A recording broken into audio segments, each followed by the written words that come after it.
is watching us this afternoon. In every churches all around the world, may the Lord will bless you all. And also with us this afternoon, mga kautulan. Salamat sa Ginoo, ang Diyos magkakamayo sa aton.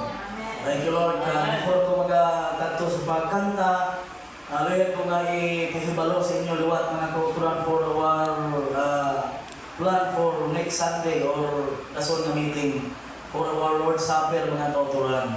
Ang Diyos mag-aaman sa ginakinanglan ta.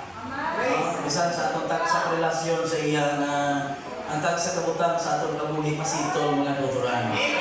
Sa ginatanaw nga ang siling sa kasulatan niya basi pala masakwan nga ang lamisa na puno isang lato, mga kautulan. So ginakinanglan nga magusisa kita, mga kautulan. Thank you, Lord. God's willing, next month, mga kautulan, ang aton nga mission work sa isa ka church, no? Church na silang daan.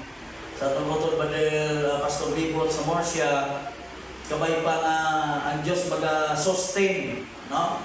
Sa atong tagsa kakinanglanon, every time nga kadto kita sa loob, mga kautulan, kaya mahulas tuod, kaya nagasakay lang kita.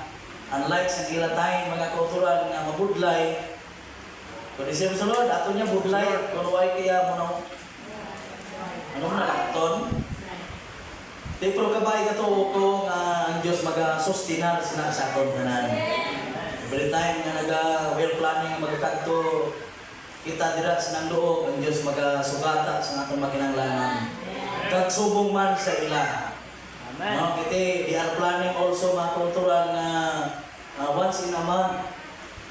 Once in a month, depende sa ila i-finalize na kaisahan na Domingo, or either be last or second to the last Sunday or last Sunday sang bulan, depende na kung anong ilang kaisahan to sa ila church, mga kulturan. So we are hoping ang Diyos mag-aaman man silang mga butang na ginakinanglan nila. And the only thing na mahimo ta, just pray for that. Thank you, Lord, no? Mula nang mahimo ta, pangamuyo ta sa Ginoo nga ila desire, ihatag sa Ginoo sila, mga kulturan. Amen. Di ba sila nga hindi niya sila nga ang punon tanan sila, hindi pwede. No, kung isip sa Lord, ang aton niya nagabulig lang ta sa ila, mga kulturan. Kung isip sa Lord, no, way isa mawala sa aton kundi pagtanan kita makapadayon. Amen. Thank you, Lord. Sa mga Diyos magpagamayo sinang buluhaton sa Diyos. Balan mo, hindi niya buluhaton sa tao. Hindi niya buluhaton. Kaya na, gisugdan sa una sa time ni Pastor Joe, mga kautran, our Pastor Santo. Hindi niya pangabudlayan, Pastor.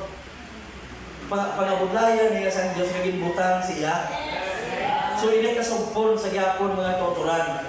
Hindi niya sa pangabudlayan sa tao, no? Kundi ina sa pangabudlayan sa Diyos.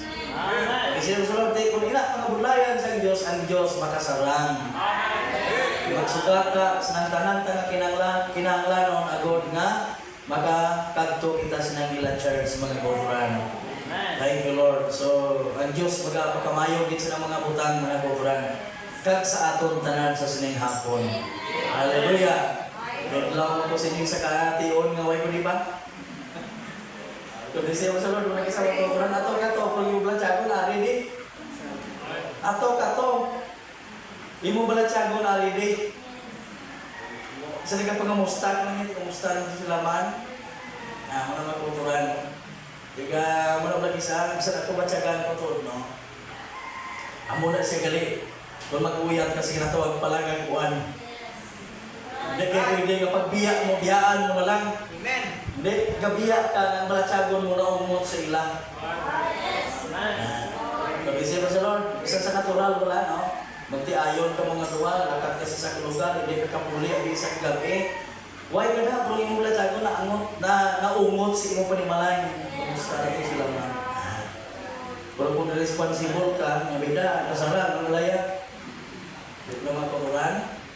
Pero mapasalamat sa Ginoo. So, kung may mga songbooks kita, let us open our songbooks.